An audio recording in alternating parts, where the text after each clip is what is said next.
You're an international student that's invested a lot of time, money, and effort into getting a good education that's going to be able to set your career up for success in the long term. Now, you're finishing that education and you need to take it to market. You need to find a great employer, a great first job, so that your career is going to be successful in the long term. You're going to make some good money and you're going to be happy at work. Now, the harsh reality is finding a great first job is one of the big challenges you're going to have in life. And so what you need to do is you need to engage a career coach and come along to the 2 half-day workshops that CV Writers and the Graduate Student Association are doing for you.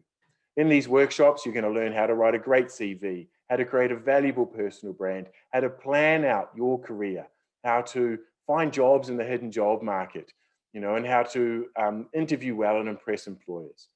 All up for 2 half days, this is going to be a really valuable investment with some huge dividends. So I highly encourage you to sign up and come along. It's going to be great. I really hope to see you there.